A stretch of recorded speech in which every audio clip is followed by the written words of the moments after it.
Hello friends, ఈరోజు ఈ వీడియోలో నీట్ యూజీ 2025 ఎగ్జామినేషన్కి అపీర్ అయిన స్టూడెంట్స్ ఏపీ స్టేట్లో ఎంబీబీఎస్ అండ్ బీడీఎస్ అడ్మిషన్ పొందాలి అంటే మీకు జూన్ 14th రిజల్ట్ అనౌన్స్ చేసిన తర్వాత మీకు వచ్చినటువంటి స్కోర్ని బేస్ చేసుకొని ఇప్పుడు మాలాంటి వాళ్ళు మీడియాలో ఇస్తూ ఉన్నటువంటి ఎక్స్పెక్టెడ్ స్కోర్ని కంపేర్ చేసుకొని మీకు ఏ టైప్ ఆఫ్ కేటగిరీలో సీటు వచ్చే అవకాశం ఉండొచ్చు, అలాగే ఒకవేళ మీకు ఫ్రీ సీట్ రాకపోతే మేనేజ్మెంట్ కోటాలోనైనా సరే మీరు జాయిన్ అవ్వాలి అనే ఉద్దేశం ఎవరికైనా ఉంటే అలాంటి స్టూడెంట్స్ కూడా ముందుగానే నిర్ణయం తీసుకోవాల్సి ఉంటుంది.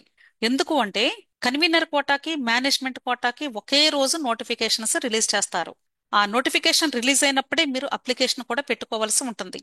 ఒకవేళ మేము పొరపాటున అంటే మాలాంటి వాళ్ళు ఇచ్చినటువంటి ఎక్స్పెక్టెడ్ కోర్సు తారుమారయ్యి మీకు ఏ కేటగిరీలో కానీ సీటు వచ్చే అవకాశాలు తగ్గిపోతే మీరు ముందుగానే అంటే మేమిచ్చినటువంటి కట్ ఆఫ్ ను చూసుకొని సీటు వచ్చే అవకాశాలు ఉంటాయేమోనని మేనేజ్మెంట్ కేటగిరీలో జాయిన్ అయ్యే స్తోమత ఉన్నప్పటికీ కూడా అప్లికేషన్ పెట్టుకోకపోతే ఆ తర్వాత మీకు పెట్టుకునే అవకాశమే ఉండదు. కాబట్టి స్టూడెంట్స్ ప్రతి ఒక్కరు కూడా దయచేసి మీకు వచ్చినటువంటి స్కోర్స్ ఒకసారి చూసుకొని మీరు ఎందుకైనా మంచిది సేఫ్టీగా మేము మేనేజ్మెంట్ కోటాకి కూడా అప్లికేషన్ పెట్టుకుంటాము అనుకునేటువంటి స్టూడెంట్స్ ముందుగానే నిర్ణయం తీసుకుంటే మంచిది అనే ఉద్దేశంతో ఈ రోజు ఈ వీడియోని ఆ పర్పస్ కోసమే ఎక్స్ప్లెయిన్ చేస్తూ ఉన్నాను. ఎందుకు అంటే 2024లో పర్టికులర్ గా ఈ సంవత్సరం ఎలాగైతే మార్క్స్ బాగా తగ్గాయో స్టూడెంట్స్ కి పేపర్ టఫ్ గా వచ్చి, అలాగే 2024లో చాలా హైయెస్ట్ స్కోర్స్ వచ్చాయి. అంటే ఎక్స్ట్రీమ్లీ హై అది, ఇప్పుడు ఎక్స్ట్రీమ్లీ లో. సో అప్పుడు కూడా అంటే అందరూ మీడియాలో ఇచ్చినటువంటి ప్రెడిక్టెడ్ స్కోర్స్ ని బేస్ చేసుకొని చూస్తే ఆల్మోస్ట్ ఒక 40 మార్కులు 50 మార్కులు వేరియేషన్స్ వచ్చాయి కట్ ఆఫ్ల్లో. సో స్టూడెంట్స్ ఏమనుకున్నారు అంటే కన్వీనర్ కోటాల సీటు వస్తుందేమోనని అప్పుడు మేనేజ్మెంట్ కోటాకి అప్లికేషన్స్ కూడా పెట్టుకోలేదు చాలా మంది స్టూడెంట్స్ తెలియక. కానీ ఫస్ట్ రౌండ్ కంప్లీట్ అయిపోయిన తర్వాత అందరికీ డౌట్ వచ్చేసింది, అంటే కట్ ఆఫ్ చాలా పెరిగింది. సో అప్పుడు అప్లికేషన్ పెట్టుకోవడానికి యూనివర్సిటీ వాళ్ళు పర్మిషన్ ఇవ్వలేదు. అంటే వాళ్ళు డబ్బు కట్టుకోగలిగే స్తోమత ఉండి కూడా బి కేటగిరీకి పార్టిసిపేట్ చేయలేకపోయారు. ఇది చాలా మంది స్టూడెంట్స్ ఫేస్ చేసినటువంటి సమస్య. ఇలాంటి సమస్య ఈ సంవత్సరం పిల్లలకి రాకూడదు అనే ఉద్దేశంతో నేను ముందుగానే అంటే జస్ట్ మీకు ఒక అవేర్నెస్ ఉండాలి అని టోటల్ ఇన్ఫర్మేషన్ మీకు ప్రొవైడ్ చేయాలి అనుకుంటున్నాను. ఆ తర్వాత నిర్ణయం మీరు తీసుకోండి. ఓకే, ఈ రోజు నేను కేవలము ఏపీ స్టేట్ కి సంబంధించినటువంటి డేటాని మీకు ప్రొవైడ్ చేస్తూ ఉన్నాను. ఇక్కడ నేను టాబ్లెట్ ఫార్మాట్ లో క్లియర్ గా ఇచ్చానండి. ఆల్రెడీ మీరు ఇంతకు ముందు సంవత్సరంలో కౌన్సిలింగ్ లో పార్టిసిపేట్ చేసుకుంటే మీకు ఈజీగా అర్థమైపోతుంది.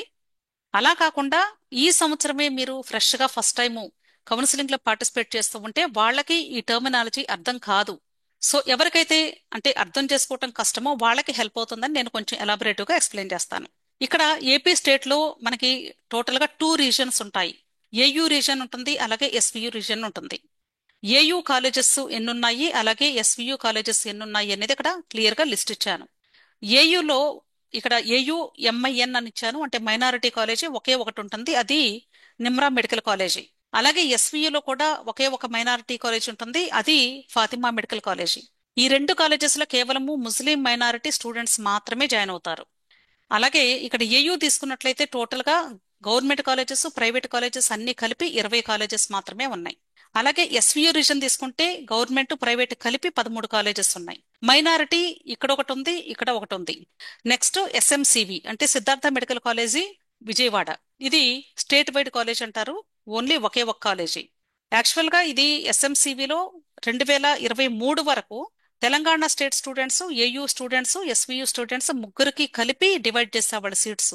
కానీ 2024 నుండి తెలంగాణ స్టేట్ స్టూడెంట్స్ కి సీట్స్ ఇవ్వటం లేదు. కేవలము ఏయూ వాళ్ళు ఎస్వియు వాళ్ళు నాన్ లోకల్ స్టూడెంట్స్ అంటే ఏపీకి ఎవరైతే నాన్ లోకల్ కేటగిరీలో పార్టిసిపేట్ చేస్తారో ఆ స్టూడెంట్స్ వీళ్ళ ముగ్గురికి మాత్రమే సీట్స్ ఇస్తూ ఉన్నారు. సో టోటల్ గా మనకి ఓవరాల్ గా చూస్తే 36 కాలేజెస్ మాత్రమే ఉన్నాయి. సో ఈ 36 కాలేజెస్ లో మనకి టోటల్ సీట్స్ ఎన్నున్నాయి అనేది ఇక్కడ ఇచ్చాను థర్డ్ కాలంలో. ఇక్కడ ఏయూ కాలేజెస్ లో అంటే గవర్నమెంట్ ప్రైవేట్ కాలేజెస్ అన్ని కలిపి 3595 సీట్స్ ఉన్నాయి. అలాగే ఏయూ మైనారిటీ కాలేజీ అంటే నిమ్రా కాలేజ్లో మనకి 150 సీట్స్ ఉన్నాయి. ఎస్వియులో గవర్నమెంట్ కాలేజెస్ ప్రైవేట్ కాలేజెస్ కలిపి 2415 సీట్స్ ఉన్నాయి. అలాగే ఎస్వియు మైనారిటీ కాలేజ్లో అంటే ఫాతిమా మెడికల్ కాలేజ్లో 100 సీట్స్ ఉన్నాయి. ఎస్ఎంసివి అంటే సిద్ధార్థ మెడికల్ కాలేజ్ విజయవాడలో 175 సీట్స్ ఉన్నాయి. సో టోటల్ గా 6435 సీట్స్ అంటే అసలు కాలేజెస్ లో ఉన్నటువంటి సీట్స్. వీటిల్లో all India quota seats 15% seats తీసివేయాలి. ఎందుకంటే గవర్నమెంట్ కాలేజెస్ లో 15% సీట్స్ ని ఆల్ ఇండియా కోటా ద్వారా మాత్రమే ఫిల్ చేస్తారు. కాబట్టి ఇక్కడ ఏయూలో ఉన్నటువంటి గవర్నమెంట్ కాలేజెస్ లో ఉన్న సీట్స్ లో 246 సీట్లు ఆల్ ఇండియా కోటాకు వెళ్ళిపోతాయి. అలాగే ఎస్వియులో ఉన్నటువంటి 195 సీట్లు కూడా ఆల్ ఇండియా కోటా ద్వారా మాత్రమే ఫిల్ చేస్తారు. అలాగే సిద్ధార్థ మెడికల్ కాలేజ్ లో కూడా 26 సీట్లు వెళ్ళిపోతాయి. సో ఓవరాల్ గా తీసుకుంటే మనకి ఇక్కడ 467 సీట్లు అంటే ఆల్ ఇండియా కోటా ద్వారా ఫిల్ చేయబడతాయి ఈ సీట్స్. నెక్స్ట్ కాలంలో సిక్యూ సీట్స్ అన్నాను, అంటే కన్వీనర్ కోటా సీట్స్ అని అర్థం. కన్వీనర్ కోటా అంటే ఏ కేటగిరీ అనొచ్చు, లేదా ఫ్రీ సీట్స్ అనొచ్చు, లేదా కాంపిటెంట్ అథారిటీ కోటా సీట్స్ అని కూడా అంటారు. అంటే ఈ 4 పేర్లు కూడా ఒకటే మీనింగ్. ఓకే, ఇక్కడ ఏయులో అంటే గవర్నమెంట్ ప్రైవేట్ కలిపి 2097 సీట్లు ఉన్నాయి. అలాగే మైనారిటీ కాలేజ్ లో 75 సీట్లు ఉన్నాయి. అలాగే ఎస్వియులో 1583, ఎస్వియు మైనారిటీలో 50 సీట్లు, ఎస్ఎంసివి సిద్ధార్థ మెడికల్ కాలేజ్ లో 149 సీట్లు ఉన్నాయి. ఇది గవర్నమెంట్ కాలేజ్ కాబట్టి ఈ ఆల్ ఇండియా కోటా సీట్స్ పోగా మిగిలినవన్నీ కూడా కేవలము ఈ కన్వీనర్ కోటా ద్వారా మాత్రమే ఫిల్ చేస్తారు. కాబట్టి 149 సీట్లు కూడా ఇక్కడ AU, SVU and non local students పంచుకుంటారు. సో ఓవరాల్ గా కన్వీనర్ కోటా సీట్స్ ఎన్ని అంటే 3954 సీట్లు ఉన్నాయి. సో ఫ్రీ సీట్స్ ఎన్ని వస్తాయి అంటే కేవలము 3954 సీట్లలో మాత్రమే మీరు సీటు సంపాదించగలిగే అవకాశం ఉంటుంది. అంటే అన్ని కేటగిరీస్ కి కలిపి నేను చెప్తుంది ఇవి. జనరల్ కేటగిరీ అంటే OC, EWS, BCA, BC, DE, SC, ST, minority, అలాగే స్పెషల్ కేటగిరీస్ ఉన్నారు అంటే PWD quota, CAP quota, NCC, scouts and guides, sports, Anglo Indian, ఇవన్నీ కలిపి 3954 సీట్లు పంచుకోవాలి. అర్థమైంది కదా. Next self financed seats. Self financed అంటే న్యూ గవర్నమెంట్ కాలేజెస్ లో బి కేటగిరీ సీట్స్ అని అర్థం. అంటే 12 లక్షల సంవత్సరానికి ఫీజు. సో ఏయులో 195 ఉన్నాయి. అలాగే ఎస్వియులో 45 సీట్స్ ఉన్నాయి.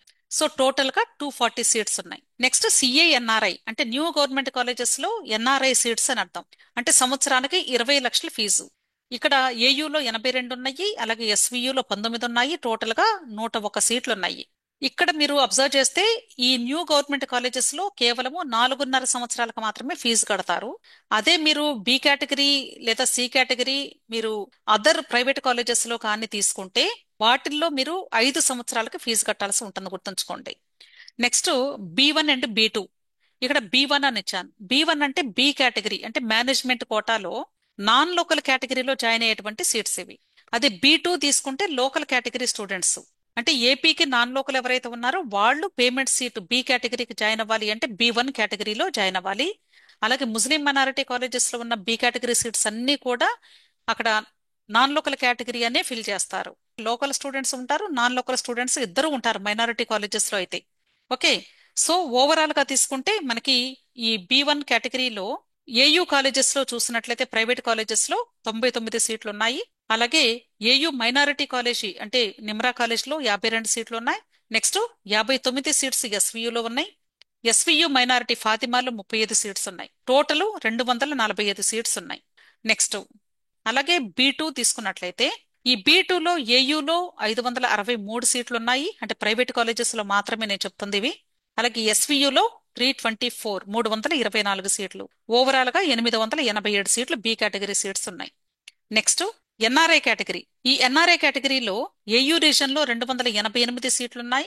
అలాగే మైనారిటీ కాలేజ్ నిమ్రాలో 23, ఎస్వియులో 191, ఫాతిమాలో 15 సీట్లున్నాయి. టోటల్ 517 సీట్లున్నాయి. సో ఇవి మనకి డిఫరెంట్ కేటగిరీస్ లో డిఫరెంట్ రీజన్స్ లో డిఫరెంట్ టైప్స్ ఆఫ్ కాలేజెస్ లో ఉన్నటువంటి సీట్స్. వీటిని నేను కొంచెం అంటే కలిపి ఇక్కడ ఇచ్చానండి టోటలింగ్ చేసి. సో కన్వీనర్ కోటా ద్వారా ఏయూలో టోటల్ ఎంబీబీఎస్ సీట్స్ ఎన్ని అంటే 2097 ప్లస్ 75 మైనారిటీ కాలేజీ. అంటే ఈ రెండు కలిపితే మనకి టోటల్ కన్వీనర్ కోటా సీట్స్ ఎన్ని అనేది తెలిసింది, 2172 సీట్లు. అలాగే ఎస్వియులో government colleges, private colleges, minority అన్ని కలిపి 1633. అంటే ఈ రెండు యాడ్ చేస్తే. నెక్స్ట్ సిద్ధార్థ మెడికల్ కాలేజ్ లో 149 సీట్లు ఉన్నాయి. అర్థమైంది కదా. సో ఓవరాల్ గా మనకి ఈ కన్వీనర్ కోటా సీట్స్ 3954. ఎందుకంటే ఎక్కువ మంది పార్టిసిపేట్ చేసేది కన్వీనర్ కోటా కాబట్టి ఇక్కడ అసలు ఎన్ని సీట్స్ ఉన్నాయో ముందు ప్రతి ఒక్కరికి అవగాహన ఉండాలి. ఈ సీట్స్ ని బట్టి ఎన్నో కేటగిరీస్ వాళ్ళు డివైడ్ చేసుకుంటారు కాబట్టి ఆ సీట్స్ ని మీకు ఎంతవరకు సీటు వచ్చే అవకాశం ఉండొచ్చు ఇది కూడా ఆలోచించుకోవాలి. అర్థమైంది కదా. నెక్స్ట్ అలాగే మేనేజ్మెంట్ కోటాలో కూడా నేను జస్ట్ టోటలింగ్ సపరేట్ గా ఇచ్చాను. ఇక్కడ B1 కేటగిరీలో 158 సీట్లు ఉన్నాయి. అలాగే B2లో 887, అలాగే NRI కేటగిరీలో 479 ఉన్నాయి. సెల్ఫ్ ఫైనాన్స్డ్ కి 240 ఉన్నాయి. అలాగే న్యూ గవర్నమెంట్ కాలేజెస్ లో NRI కేటగిరీలో 101 సీట్ ఉంది. నెక్స్ట్ మైనారిటీ కాలేజెస్ లో B1 కేటగిరీ అంటే బి కేటగిరీ సీట్స్ అంటే లోకల్ నాన్ లోకల్ అందరూ కలిపి 87 సీట్స్ ఉన్నాయి, రెండు కాలేజెస్ కి కూడా కలిపి. అలాగే మైనారిటీ కాలేజెస్ లో NRI కేటగిరీలో 38 సీట్లు ఉన్నాయి. ఓవరాల్ గా తీసుకుంటే మేనేజ్మెంట్ కోటాలో ఉన్నటువంటి టోటల్ నంబర్ ఆఫ్ సీట్స్ ఎన్ని అంటే ఏపీలో అంటే రెండు రీజన్స్ కలిపి 1990 సీట్లు.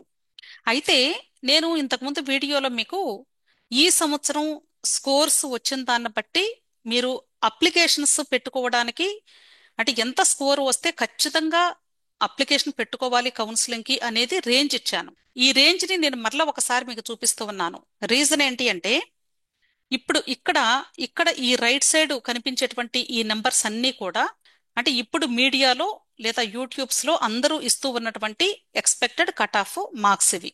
ఓసీకి అంటే 480 వరకు సీట్ వచ్చే అవకాశాలు ఉంటాయని, అలాగే ఈడబ్ల్యూఎస్ కి 475 వరకు సీట్ వచ్చే అవకాశాలు ఉంటాయని, ఇవన్నీ కూడా అంటే ఎక్కువ మంది ఇస్తూ ఉన్నటువంటి ఎక్స్పెక్టెడ్ కట్ ఆఫ్ స్కోర్స్. ఇక్కడ నేను లెఫ్ట్ సైడ్ ఇచ్చినవి ఏంటి అంటే ఈ స్కోర్ దగ్గర నుండి ఖచ్చితంగా కౌన్సిలింగ్ లో పార్టిసిపేట్ చెయ్యండి, మస్ట్ అండ్ షుడ్, వచ్చే అవకాశాలు ఉండొచ్చు కూడా అని చెప్పాను. ఎవరికి తెలియదండి ఖచ్చితంగా ఇలాగే వస్తుంది అని ఎవ్వరం చెప్పలేము. కాబట్టి ఈ లెఫ్ట్ సైడ్ ఉన్నటువంటి స్కోరర్స్ అందరూ కూడా ఖచ్చితంగా మీరు అప్లికేషన్స్ మాత్రం కన్వీనర్ కోటాకి పెట్టుకొని తీరండి. అట్ ది సేమ్ టైం ఈ రెండిటి మధ్యలో ఉన్నటువంటి స్టూడెంట్స్ ఎవరైతే ఉన్నారో వీళ్ళు మీకు ఒకవేళ బి కేటగిరీ అమౌంట్ కట్టగలిగే స్తోమత ఉంటే మాత్రం ఖచ్చితంగా బి కేటగిరీలో కూడా అప్లికేషన్స్ పెట్టుకోండి. ఎందుకంటే ఏ కేటగిరీ ఇక్కడ రైట్ సైడ్ ఏ కేటగిరీ స్కోర్ ఇదంతా కూడా అంటే ఎక్కువ మంది చెప్తూ ఉన్నటువంటి స్కోరు. ఒకవేళ ఈ స్కోర్ కంటే తక్కువ వచ్చినప్పుడు ఏ కేటగిరీ మిస్ అయింది అనుకోండి, అలాంటి సందర్భంలో మీరు బి కేటగిరీకి కూడా అప్లికేషన్ పెట్టుకుంటే మీకు సీటు వచ్చే అవకాశాలు బి కేటగిరీలో కూడా ఉంటాయి. అంటే మీకు అమౌంట్ కట్టగలిగే స్తోమత ఉంటే నేను చెప్తుంది. కన్వీనర్ కోటాకు మాత్రం 100% అప్లికేషన్ పెట్టండి. బి కేటగిరీ మాత్రం మీకు స్తోమత ఉండి నేను కట్టగలను అనే ఐడియా ఉంటే మాత్రం ఇది ముందుగానే ఇప్పుడే మీరు తల్లిదండ్రులు కూర్చొని మాట్లాడుకోండి. తప్పనిసరిగా అప్లికేషన్ వరకు మాత్రం ఖచ్చితంగా పెట్టుకోండి. సీట్ అలాట్ అయిన తర్వాత కూడా మీరు ఆలోచించుకోవచ్చు. ముందు అప్లికేషన్ మాత్రం ఖచ్చితంగా పెట్టుకోండి. అలాగే బి కేటగిరీకి అంటే ఎంతవరకు కట్ ఆఫ్ ఉండొచ్చు అని మీకు డౌట్ రావచ్చు. సుమారుగా ఇక్కడ ఇవన్నీ కంపేర్ చేసి చూస్తే 340 వరకు మనకు కనిపిస్తూ ఉంది. అంటే 340 అని ఇచ్చినా కూడా మీకు బి క్యాట్ ఏపీ స్టేట్ లో కూడా నేను అనుకోవటం ఒక 300 మార్కుల వరకు సీటు వచ్చే అవకాశాలు ఉంటాయి అనుకుంటున్నాను. కాబట్టి మీరు బి కేటగిరీకి సి కేటగిరీకి ఒకటే అప్లికేషన్ ఉంటుంది కాబట్టి మేనేజ్మెంట్ కోటాకి అప్లై చేసుకోండి. ఒకవేళ బి కేటగిరీ అంటే బాగా తక్కువ వచ్చి 300 కంటే తక్కువ వచ్చినాయి అనుకోండి, అప్పుడు మేము ఎన్ఆర్ఐ కేటగిరీలోనైనా జాయిన్ చేస్తాము అనుకుంటే వాళ్ళు కూడా మీరేం చేయాలి అంటే ఎన్ఆర్ఐ డాక్యుమెంట్స్ కూడా రెడీ చేసుకోండి. అర్థమైంది కదా? సో ఈ రేంజ్ వాళ్ళు మాత్రం బి కేటగిరీలో సీటు వచ్చే అవకాశాలు ఎక్కువగానే ఉంటాయి కాబట్టి మీరు కట్టుకోగలిగితే ముందుగానే ప్రిపేర్ అవ్వండి. అర్థమైంది కదా? అలాగే ఎస్వి రీజన్ లో కూడా సేమ్ అండి. బీడిఎస్ చూసినట్లయితే బీడిఎస్ టోటల్ గా మనకి ఏపీలో ఏయూ రీజన్ లో 12 కాలేజెస్ ఉన్నాయి. అలాగే ఏయూలో ఒకే ఒక మైనారిటీ కాలేజీ అంటే నిమ్రా ఉంది, దానిలో బీడిఎస్ ఉంది. అలాగే ఎస్వియులో 4 ఉన్నాయి. ఎస్వియులో మైనారిటీ కాలేజ్ లో బీడిఎస్ లేదు, ఫాతిమా కాలేజ్ లో. సో ఓవరాల్ గా 17 కాలేజెస్ ఉన్నాయి. అలాగే టోటల్ సీట్స్ తీసుకున్నట్లయితే ఏయూలో 1090 ఉన్నాయి, ఏయూ మైనారిటీలో 100 ఉన్నాయి, ఎస్వియులో 350 ఉన్నాయి. టోటల్ గా 1540 సీట్స్ మాత్రమే ఉన్నాయి. సో ఓవరాల్ గా కన్వీనర్ కోట, మేనేజ్మెంట్ కోట అన్ని కలిపి ఇవి ఏపీ స్టేట్ కి 1540 సీట్లు. వీటిల్లో మనకి ఆల్ ఇండియా కోటా కేటగిరీ ద్వారా ఏయూలో 6 సీట్లు ఫిల్ అవుతాయి అంటే 15% గవర్నమెంట్ కాలేజెస్ లో. అలాగే ఎస్వియులో 15 సీట్లు, టోటల్ 21 సీట్స్. అలాగే కన్వీనర్ కోటా సీట్స్ ఎన్ని ఉంటాయి అంటే ఏయూలో 559 ఉన్నాయి. అలాగే మైనారిటీలో ఇక్కడ లోకల్ స్టూడెంట్స్ కి 43 సీట్లు ఇచ్చారు. అలాగే అన్ రిజర్వ్డ్ అంటే నాన్ లోకల్ కేటగిరీ స్టూడెంట్స్ కి 7 సీట్స్ ఉన్నాయి. అలాగే ఎస్వి రీజన్ లో 210 ఉన్నాయి. టోటల్ గా 819 సీట్లు ఉన్నాయి. Next B1 and B2 category అంటే బి కేటగిరీ సీట్స్ ఇవి. B1 అంటే నాన్ లోకల్ కేటగిరీ స్టూడెంట్స్ కి బి క్యాట్, అలాగే B2 అంటే లోకల్ కేటగిరీ వాళ్ళకి B cat. So non local కేటగిరీలో 52 ఉన్నాయి, 35, 12 టోటల్ గా 99. అలాగే లోకల్ కేటగిరీ స్టూడెంట్స్ కి 315 ఏయూలో ఉన్నాయి, ఎస్విలో 75 ఉన్నాయి, టోటల్ గా 390 ఉన్నాయి. ఎన్ఆర్ఐ కేటగిరీ తీసుకున్నట్లయితే 158 ఏయూలో ఉన్నాయి, మైనారిటీలో 15 ఉన్నాయి, అలాగే ఎస్విలో 38 సీట్లు ఉన్నాయి. టోటల్ గా 211 సీట్లు ఉన్నాయి. సో ఓవరాల్ గా ఏయులో ఉన్నటువంటి కన్వీనర్ కోటా సీట్లు తీసుకుంటే ఏయుకి 559 ప్లస్ ఇక్కడ ఏయు మైనారిటీ కాలేజ్ లో 50 ఉన్నాయి మైనారిటీకి, కాబట్టి ఇవి 609 సీట్లు. అలాగే ఎస్వీలో తీసుకుంటే 210 సీట్లు ఉన్నాయి. సో ఓవరాల్ గా మనకి అంటే కన్వీనర్ కోటా వరకు 819 సీట్లు మాత్రమే ఉన్నాయి. అర్థమైంది కదా. మీరు 2024 కౌన్సిలింగ్ అబ్జర్వ్ చేసి చూస్తే బీడీఎస్ లో కూడా చాలా హై కట్ ఆఫ్ వెళ్ళింది. చాలా మంది స్టూడెంట్స్, మంచి మెరిట్ వచ్చినటువంటి స్టూడెంట్స్ బీడీఎస్ లో కూడా జాయిన్ అయిపోయారు. అందుకనే బీడీఎస్ లో కూడా చాలా హై కట్ ఆఫ్ వెళ్ళింది. కాబట్టి మీరు ఏ కోర్సులో మీరు పార్టిసిపేట్ చేయాలి అనుకుంటున్నారో ముందుగానే ఆలోచించి ఏ కేటగిరీ వరకు మీరు పార్టిసిపేట్ చేయాలి అనుకుంటున్నారు, అంటే A category, B category, C category 3 counsellings లో మీరు ముందుగానే దేనిలో పార్టిసిపేట్ చేయాలి అనుకుంటున్నారో దానికి తగ్గట్లుగా అరేంజ్మెంట్స్ చేసుకోండి. ఇంకొక విషయం ఏంటంటే ఎంబీబీఎస్ కి బీడీఎస్ కి రెండింటికి కలిపి ఒకటే అప్లికేషన్ పెట్టుకుంటారు కౌన్సిలింగ్ లో. అంటే కన్వీనర్ కోటాలో అప్లికేషన్ పెట్టారు అంటే కన్వీనర్ కోటా ద్వారా ఎంబీబీఎస్ కి బీడీఎస్ కి కలిపి ఒకటే అప్లికేషన్. అలాగే మేనేజ్మెంట్ కోటాలో పెట్టుకుంటే అక్కడ కూడా ఎంబీబీఎస్ కి బీడీఎస్ కి కలిపి ఒకటే అప్లికేషన్ ఉంటుంది. మేనేజ్మెంట్ కోటాలో బి కేటగిరీ, సి కేటగిరీ రెండింటికి కలిపి ఒకటే అప్లికేషను. ఎన్ఆర్ఐ కేటగిరీలో పార్టిసిపేట్ చేయాలి అంటే డాక్యుమెంట్స్ ని ముందుగానే రెడీ చేసుకోవాలి. సో ఫస్ట్ అసలు ఇప్పుడు మీరు చేయాల్సిన పని ఏంటంటే ఈ వీడియోను చూసిన వెంటనే మీకు ప్రస్తుతం ఆల్రెడీ ఎంత స్కోర్ వస్తుంది అని ఒక ఐడియా ఉంది, మీ ఫినాన్షియల్ బ్యాక్గ్రౌండ్ మీకు తెలుసు. సో మీ పిల్లలు ఇప్పటి వరకు అంటే ఎన్ని ఎగ్జామ్ అటెంప్ట్ చేశారు, ఇప్పుడు రాబోయే స్కోర్ ని బేస్ చేసుకొని మీ పిల్లల్ని ఏ కేటగిరీలో జాయిన్ చేయాలి అనుకుంటున్నారు, అంటే సీటు వచ్చే అవకాశాలు ఉండొచ్చు. ఒకవేళ ఫ్రీ సీట్ రాకపోతే అలాంటి సందర్భంలో మీరు ఏమైనా ఫినాన్షియల్ సపోర్ట్ ఇచ్చి బి కేటగిరీ వరకైనా జాయిన్ చేసే ఉద్దేశం ఉందా, ఇవన్నీ కూడా ముందుగానే నిర్ణయించుకోవాలి. నోటిఫికేషన్స్ వచ్చిన తర్వాత మనకి అంత టైం ఉండదు. సో ఇప్పుడు చేయవలసిన పని ఇది. సో దీని గురించి ప్రతి ఒక్కరు కూడా ఆలోచించి డెసిషన్ తీసుకోండి.